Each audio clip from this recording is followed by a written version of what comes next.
大家好，今天我们要聊聊很多人每天早上都会来一包的3合1即溶咖啡，喝起来香甜又方便。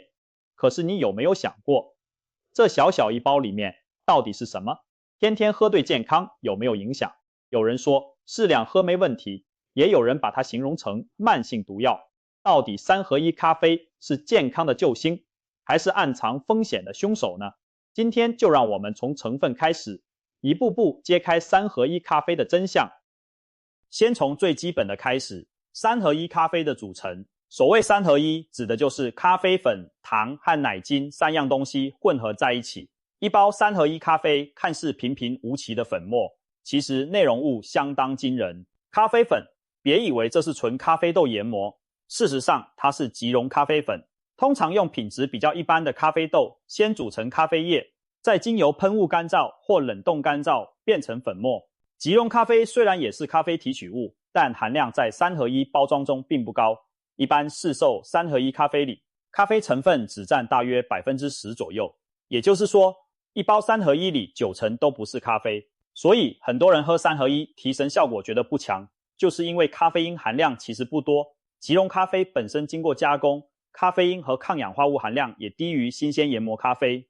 一杯用3合1泡的咖啡因可能只有现煮咖啡的1/3到一半。所以如果你早上靠3合1提神，效果可能没有想象中来得有劲。糖，打开3合1的成分表，通常第一项就是糖。很多主流品牌一小包就含有将近80-30克的糖，大约等于2小时白砂糖。有些产品还会加入葡萄糖浆这类甜味剂，简单说也是一种很容易被吸收的糖。糖是3合1咖啡的大宗成分，提供热量和甜味，但是这种精制糖对健康可没有好处。我们等会详细说明。奶精3合1里的奶其实并非鲜奶，而是植脂末，也就是俗称奶精。奶精是用植物油加工制成的奶粉状物，给咖啡带来奶香和滑顺口感。听起来不错，但关键在于植物油是经过氢化处理的。很多奶精使用氢化棕榈油、椰子油等，氢化的目的是让油脂变得稳定，不易腐败，但也产生了反式脂肪。除此之外，奶精中还含有相当高的饱和脂肪。总之，奶精提供了丰富的油脂热量，却没有真正牛奶的营养，几乎没有蛋白质或钙质。它的存在主要是增加奶香和厚度，让咖啡更顺口。然而，健康隐忧也随之而来。稍后我们也会深入谈谈反式脂肪对健康的影响。其他添加物，为了让3合1咖啡保存和风味更好，厂商通常还会加一些食品添加物，例如乳化剂、稳定剂、抗结块剂、香料等等。乳化剂可以让粉末遇水时，咖啡油脂和水混合，不致分离。稳定剂则让泡好的咖啡液看起来均匀顺口。抗结块剂避免粉末受潮结块。人工香料则增添香气，弥补咖啡粉和奶精味道的不足。常见的像单双甘油脂肪酸酯、乳化剂、磷酸盐、稳定剂、二氧化硅、抗结剂等等，听起来很化学，不过这些添加物用量很少，在法规内属于安全范围，一般情况下不太会直接伤身。但想想看，一杯真正的新鲜咖啡加点牛奶，其实根本不需要这么多人工添加物就很好喝了。所以从成分上看，3合1咖啡算是高度加工食品，里面的内容物为了模拟出加奶加糖咖啡的滋味，放了许多额外东西。总结一下，一包3合1咖啡主要就是少量咖啡加大量糖加大量奶精、油脂加若干添加物的组合。这也是为什么很多人说3合1咖啡喝的是糖和油，不是真正的咖啡。了解了成分，我们接下来看看这些成分各自对健康有什么影响。现代人摄取过多添加糖与反式脂肪的健康风险是营养专家不断提醒的课题，而不巧3合1咖啡就同时含有添加糖和可能的反式脂肪。它的美味和便利背后隐藏着这2大健康陷阱。先谈糖分，糖带给我们甜甜的味觉享受，但过量的添加糖摄取会带来一连串问题。每天一包3合1，看似没多少糖，但其实一包可能就用掉你一天可容许添加糖的1/5。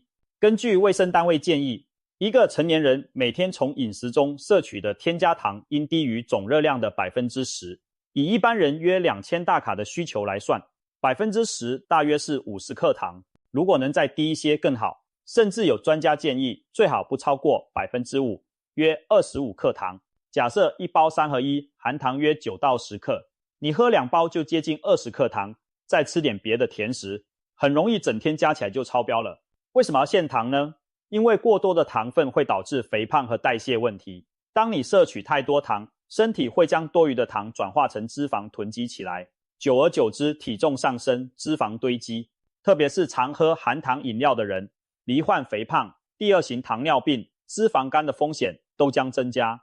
糖让血糖迅速升高，促使胰岛素大量分泌，长期下来可能造成胰岛素阻抗，也就是细胞对胰岛素不敏感，血糖更难控制，代谢症候群就找上门。代谢症候群是一组包括腹部肥胖、血糖偏高、血压偏高、胆固醇过低、三酸甘油脂过高等特征的代谢异常状态，是糖尿病和心血管疾病的重要风险因子。而高糖饮食正是诱发代谢症候群的原因之一。换句话说，吃太多糖会让你的代谢失调，引发一系列健康问题，比如高血压、动脉硬化、中风、心脏病的几率都跟着上升。再谈反式脂肪和高饱和脂肪，3合1咖啡的奶精含有大量经氢化的植物油，氢化植物油最大的麻烦就是生成的反式脂肪酸。反式脂肪被营养学界视为极不健康的脂肪种类之一，它对心血管的危害甚至比一般饱和脂肪更严重。反式脂肪会提高坏胆固醇 LDL， 降低好胆固醇 HDL， 这种双重打击会大幅增加罹患心血管疾病的风险。长期吃很多反式脂肪的人，得到冠心病的风险明显提高。除此之外，反式脂肪还可能促进发炎反应，影响胰岛素作用，甚至和腹部肥胖有关。可以说，反式脂肪是饮食中的隐形杀手。正因为如此，现在很多国家已经立法限制或禁止食品中使用人工反式脂肪。例如，美国已完全禁止部分氢化油的添加，一些先进国家的加工食品标榜0克反式脂肪，也是迎合健康趋势。然而，所谓0克，通常是指每份少于 0.5 克就可以标示为0。如果你一天喝好几包3合1，累积起来，反式脂肪可能也不容小觑。此外，奶精中的饱和脂肪含量也很高。饱和脂肪虽不如反式脂肪那样坏，但吃太多同样会提高坏胆固醇，对心脏不利。高糖加高不良脂肪，这组合对心血管和代谢的危害可想而知。简单来说，现代人普遍吃太多甜食和油炸糕点，已经让代谢疾病年轻化。如果每天又喝1-2包3合1咖啡，相当于在既偏高的糖油摄取上再添一笔。久而久之，可能诱发的问题包括肥胖、脂肪肝、代谢症候群、糖尿病、高血脂、高血压，以及心血管疾病，如心脏病、中风等等。一杯小小的3合1，长期下来的累积效应不可小看。特别是你如果本身就缺乏运动，又爱吃甜的油的，那3合1咖啡真的是在健康上雪上加霜。谈完组成和宏观的代谢风险，我们再深入看看3合1咖啡与肠胃、肝脏、血糖波动之间可能的连结。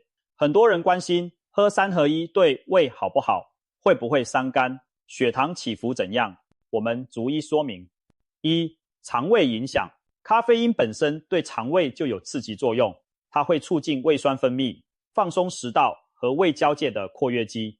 这就是为什么有些人喝咖啡会胃酸逆流或胃痛。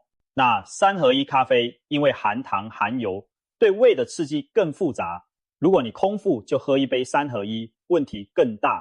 早晨起床肚子是空的，此时来一杯甜甜又略带油脂的咖啡，容易让胃酸大量分泌。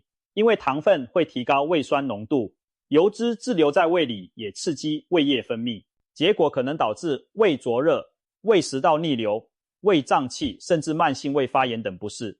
有些胃比较敏感的人可能会觉得喝完胃胀胀的，微微疼痛。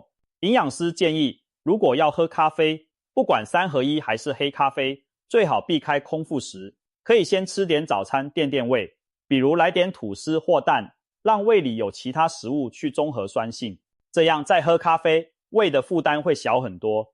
对于本身有胃食道逆流或胃溃疡的人，含奶精和糖的3合1更是不推荐，因为这些添加物可能让逆流症状雪上加霜。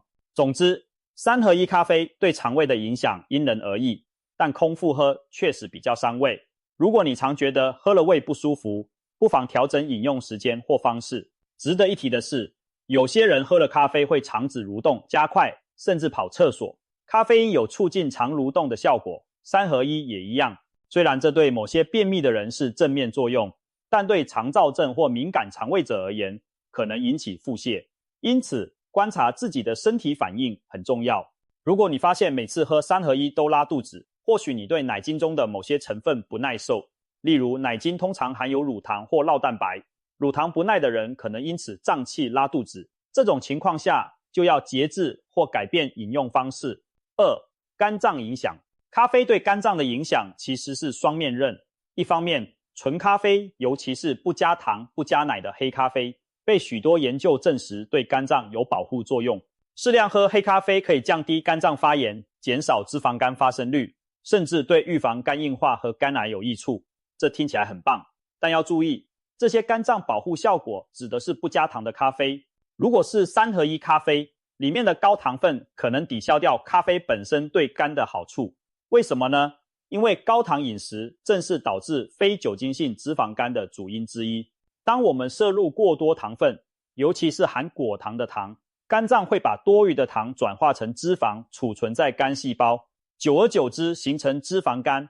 3合1咖啡里的糖会增加肝脏的负担，而且前面提到的反式脂肪也可能促进肝脏发炎。换句话说，虽然咖啡因和咖啡里的抗氧化物对肝有益，但3合1的高糖高脂成分对肝不利。两相抵消之下，很难说长期喝3合1对肝有任何好处，反而过量可能伤肝。特别是如果你本身就有脂肪肝或肝指数偏高，含糖饮料，包括3合1咖啡，都应该少碰。要保护肝脏，还是建议选择无糖的黑咖啡较佳，才能真正获得咖啡对肝的正面效益。3. 血糖波动。刚才说了，糖分让血糖升高，那我们更贴近生活来看，喝一杯3合1咖啡对血糖的即时影响是什么？由于3合1里的糖和葡萄糖浆都是简单碳水化合物，极易吸收，所以你喝下去后，血液中的血糖水平会迅速上升。短时间内高血糖会让你感到一阵活力，但紧接着胰脏会大量分泌胰岛素去降低血糖，常常在1-2个小时后，血糖又会快速下降，甚至掉到偏低的水准。这就是俗称的血糖过山车，先飙后跌。血糖骤降时，人会感到疲倦，注意力不集中，甚至再度感到饥饿，想吃东西。很多人早上喝甜咖啡提神，但到了10点又饿又累，可能就是因为经历了这种血糖震荡，长期反复的血糖大起大落，对代谢健康不利，还会增加胰岛素阻抗的风险。对糖尿病患者来说，3合1咖啡更要当心，因为糖尿病人本来就需要严控糖分摄取。有研究针对糖尿病患者发现，那些经常喝含糖咖啡的人，血糖控制较差，糖化血色素也比较高。也难怪天天摄取额外的糖，血糖怎么可能稳定呢？所以如果你有血糖偏高的问题，建议避开3合1这类含糖饮品，改喝无糖咖啡或加入代糖、无糖奶的版本，才能避免血糖波动失控。总的来说，3合1咖啡对肠胃、肝脏、血糖都有潜在影响。空腹喝伤胃，长期高糖高脂伤肝，短期让血糖坐云霄飞车。这并不是耸人听闻，而是提醒大家要留意自身身体的反应，以及长期饮食习惯的累积效果。听到这里，你可能心想，哎呀，那我是不是再也不能喝我最爱的3合1了？或者反过来说，没那么严重吧？我喝了好多年，也好好的喝，适量就没问题吧？接下来我们就来综合讨论正反两方的观点，给大家一个平衡的看法。反方观点，很多营养专家对3合1咖啡的态度都比较负面，他们强调3合1咖啡的咖啡含量少，糖和奶精多，认为这种饮料缺乏营养价值，却添加了不必要的糖分与反式脂肪，长期饮用弊大于利。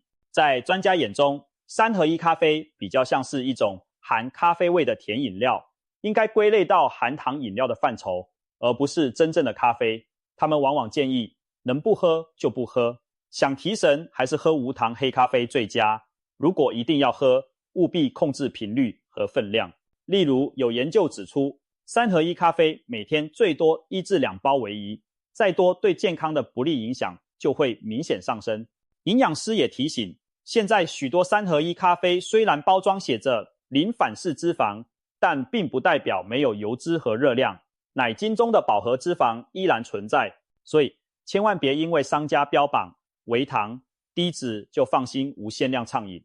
反方的总结就是，三合一咖啡不是健康饮品，而是一种能量高又没有太多营养的加工食品，越少喝越好。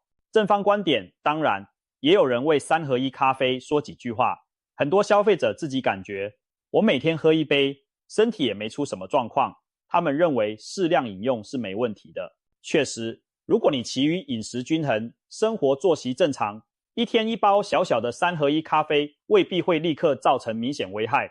还有一些研究给出了有趣的结果，适量喝即溶咖啡可能也有部分咖啡带来的益处。例如，台湾和日本有大型调查发现，每天喝咖啡的人相对不喝的人，代谢症候群的发生率反而较低。尤其在女性族群中，即使喝的是三合一咖啡，只要控制在每天1杯左右，仍然看到了有利代谢健康的趋势。这可能是因为即溶咖啡虽然有糖和奶精，但依然含有一些咖啡因、抗氧化物等有益成分，它们对改善新陈代谢、抗氧化、抗发炎是有帮助的。所以在适量的情况下，咖啡的好处或许能弥补一部分糖和脂肪的坏处。此外，也有国外研究比较在咖啡里加糖加奶精和不加的人群，发现两组的血脂数据差异不大，前提是摄取量不要过多。简单说，就是少量的糖和奶精可能不足以完全抵消咖啡本身的正面效果。但是正方也承认一件事，各地习惯不同，如果像韩国那样把三合一当水喝，摄取的糖和饱和脂肪特别高，那健康问题就明显出现了。韩国的调查就指出，经常喝三合一的人代谢症候群风险更高，因为他们喝的量多，且每包糖分脂肪含量更高。反之，如果一个人只是偶尔喝一包解馋，大部分时间饮食清淡，那这一包三合一对健康所造成的影响可能微乎其微。因此，正方的重点也是适量二字，他们主张毒药和仙丹只差在剂量，只要控制在合理范围，三合一咖啡不至于成为毒药。但若贪杯过量，再好的东西都会变坏。综合来看，三合一咖啡并不是剧毒之物，你偶尔喝，少量喝，人体是可以代谢处理掉那点糖和脂肪的，短期也不会有明显症状，所以不用过度恐慌。一杯下肚立刻中毒倒不至于，但是长期每天过量饮用，确实可能累积一些健康风险，决定权就在于你怎么选择和控制。假如你一天一包，其他时间饮食控制、常运动，那影响很有限。但如果一天3、4包，外加其他高糖高油食物，迟早身体会发出警报。最后也谈谈喝适量就没问题。这句话强调适量是对的，但很多人容易高估自己的适量。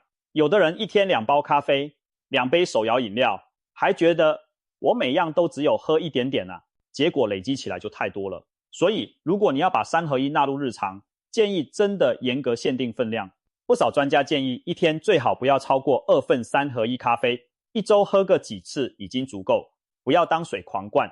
如果能捡到周末享受一下，平常都喝无糖咖啡，那对健康当然更好。总之，适量饮用三合一咖啡对大多数健康成人来说问题不大，但绝不能滥用。聊完健康，我们来轻松谈谈三合一咖啡在台湾和亚洲流行的背景。明明有这么多隐忧，为什么它还是红遍半边天，让这么多人每天离不开呢？一、方便快捷，懒人福音。三合一咖啡的最大卖点就是方便，只要倒出粉末，冲热水，搅一搅，几十秒就能喝，不需要咖啡机，不需要额外加奶加糖，一包在手，随时随地都能来一杯。对于生活忙碌的上班族、学生族来说，早上赶时间，湿包倒水就能带走，非常省事。在台湾，方便几乎是国民信仰，便利商店文化发达，大家习惯一切追求快速省事。三合一咖啡正好符合这点，一包包小小的办公室抽屉放一堆，要提神的时候冲一杯，非常方便。户外活动时也是，露营、旅行带几包，无论在哪都能有热咖啡喝。所以便利性让三合一深入人心，成为日常生活的好帮手。二，迎合怕苦的口味。亚洲人其实并不是传统上的咖啡消费主力，在过去，茶才是我们主要的饮料。很多人第一次喝黑咖啡会觉得太苦、太酸，难以下咽。而三合一咖啡加了糖和奶精后，味道香甜顺口，没有咖啡的苦涩，就像在喝有咖啡香气的牛奶糖水。对于不习惯苦味的人来说，这简直是打开咖啡世界大门的钥匙。可以说，三合一咖啡扮演了咖啡入门饮料的角色，让很多原本不喝咖啡的人爱上了这种甜甜奶香的滋味。尤其在台湾、香港、东南亚一带，大家本来就爱喝奶茶、珍珠奶茶等甜饮，有了三合一咖啡，等于多了一种类似奶茶风格的咖啡饮料，甜甜的，奶味浓，又有一点咖啡香提神，口味上非常讨喜。对比纯黑咖啡的苦涩，当然更多人会被三合一吸引。因此三合一在亚洲的流行，很大程度上是靠着符合本地人的味蕾偏好。三，价格亲民，平价享受，经济因素也很关键。一包三合一咖啡算下来价格相当便宜，相比之下，一杯便利商店美式咖啡可能要30元，连锁咖啡馆拿铁更是动辄50、100元以上。对于预算有限或讲究 CP 值的人而言，三合一提供了一种超平价的咖啡体验。尤其早些年咖啡馆还没那么普及时，大家想喝咖啡通常不会特地去店里买，直接冲包即溶是最省钱的选择。即使到现在，很多公司行号会大量采购三合一供员工免费饮用，因为比起请大家喝现煮咖啡便宜太多。于是久而久之，大家就习惯每天免费拿公司茶水间的三合一来喝，既省钱又提神，一举两得。可以说，三合一咖啡的流行背后有经济考量，它满足了大众对咖啡因的需求，同时不伤荷包。四，历史与市场行销。三合一咖啡在亚洲走红，并非一朝一夕，而是几十年市场耕耘的结果。世界上第一款三合一即溶咖啡是在1970年代由韩国一家公司研发推出的，此后概念逐渐扩散到亚洲各地。像台湾从早期起就有雅丰咖啡等即溶品牌，国际大厂如雀巢也大量推广他们的三合一产品线，广告里塑造出温馨提神的形象，加上便利商店、超市铺天盖地的销售通路，让三合一渗透进无数家庭。很多5、6年级生回忆年轻时，家里就常备三合一咖啡，长途开车、大考、熬夜都靠它提神。这种行销和文化影响使得三合一在亚洲扎下根来，一些地区还发展出在地特色的即溶咖啡，比如马来西亚的白咖啡三合一、越南的牛奶咖啡即溶包等等，更加深了本土消费者的喜爱。五，社交与习惯，不要忽视习惯的力量。很多人在办公室里下午茶时间泡杯三合一，咖啡已经成为一种仪式和放松的象征。大家一起泡咖啡聊聊天，气氛很好。一包三合一不只是饮料，更是一种生活习惯和社交润滑剂。当某种饮食行为融入日常 ritual 要改掉就没那么容易了。此外，早餐店文化也推波助澜。早些年台湾许多早餐店卖的咖啡其实就是冲泡三合一而成的招牌咖啡，买早餐顺便带走一杯三合一，久而久之大家也喝习惯了。不爱苦味的客人也因为这样开始接触咖啡。虽然近年许多早餐店开始提供现煮咖啡，但还是有不少店家或个人偏好即溶的风味。习惯一旦养成，口味也被培养起来，要转变就需要时间。综上所述，三合一咖啡在台湾和亚洲受欢迎并不奇怪，方便、好喝、便宜、有情感连结，几乎把所有优势都占了。难怪许多人明知它不是最健康的东西，却还是舍不得放下。毕竟对很多人来说，生活需要一些小确幸，而香甜的三合一咖啡正是那每天早上或下午的小确幸之一。说了这么多，我们回到最初的问题，三合一咖啡到底是健康还是毒药？老实说，它绝对称不上健康，但也不至于猛喝2口就中毒身亡。它的定位更像是饮食中带点风险的小诱惑。如果你能掌控它，每次浅尝即止，那这点风险完全可以被身体承受，就像偶尔吃块蛋糕、喝杯珍珠奶茶一样，开心之余多运动消耗掉也就没事了。但假如你任由自己沉迷，每日大量依赖，那么这份甜蜜最终可能变成苦果，为日后的健康埋下祸根。回顾我们讨论的重点，三合一咖啡让人上瘾的是糖和奶精带来的美味和即时满足，但健康的敌人往往就是高糖高脂。现代生活中，这些隐藏在方便食品里的陷阱比比皆是。好消息是，我们完全可以通过知识和毅力来避免踩雷。看完这支影片，你已经知道三合一咖啡的来龙去脉，也掌握了替代的妙招。接下来就看你的选择了，是要每天让身体帮你默默承受多余的负担，还是稍微调整习惯，把风险降到最低？健康是一点一滴累积的，每天的小决定加在一起，就形塑了未来的你。如果你真的爱喝即溶三合一咖啡，那请聪明的爱，偶尔享用无妨，但不要让它主宰了你的日常饮料清单。试着融入一些我们建议的改善方法，或许你会发现，少了大量糖油的咖啡，其实更能品尝出咖啡真正的香醇滋味，而且身体也更轻盈舒服。最后提醒一句，喝得开心，喝得安心是可以并存的，适时满足口腹之欲没问题，但也别忘了长期的幸福来自健康的体魄。